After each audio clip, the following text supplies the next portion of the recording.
I'm Anneli, I'm a PhD student at the University of Aberdeen, and I'm interested in the nutrient content of fish. From your talk earlier, talking about the nutrient content of fish, what is the nutrient content to our diet? So fish are brilliant, well, for a number of reasons. First of all, they're brilliant source of protein, also good source of vitamins, like vitamins A, B and D, but also really good for your micronutrients, such as selenium. Selenium is really good, like thyroid metabolism. It also protects against the toxic effects of mercury. And of course, our herring and mackerel, brilliant sources of fatty acids, specifically our omega-3s. Sounds like fish are very healthy for our diet. They are. And I imagine in terms of nutritional guidelines that we have dietary recommendations from our government. Could you talk a little bit about that across Europe on a whole? So we do have dietary guidelines at a national level across Europe. These guidelines reflect traditional and cultural trends, but also scientific advice.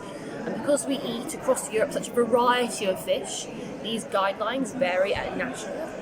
From your talk earlier, I know you began to touch on supply and whether it was sustainable to what these guidelines are recommending to us.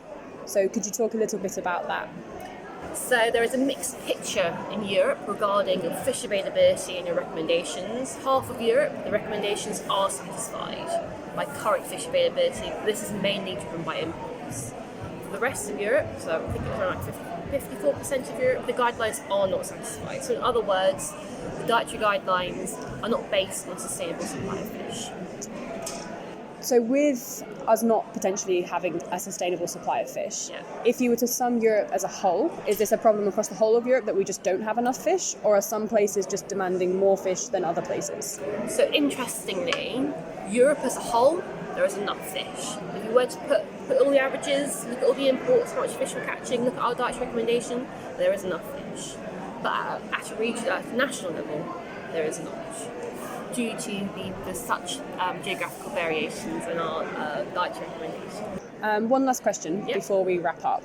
Do you think there is a way, if we were to look at, for example, the actual consumption of fish, because I know at the moment you've just been looking at supply and recommendations, that we would see that consumption is meeting imports? Because I know you spoke about earlier, some countries are importing a lot more than what their dietary recommendation is. So I think the next step actually will probably be to look at the consumption recommendation.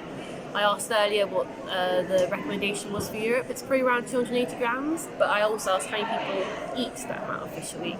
Obviously not many do, so there's actually lack of adherence to the guidelines.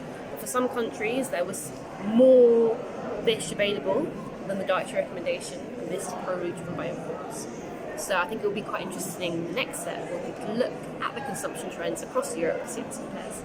That's wonderful. Thank you very much. Thanks, Hannah.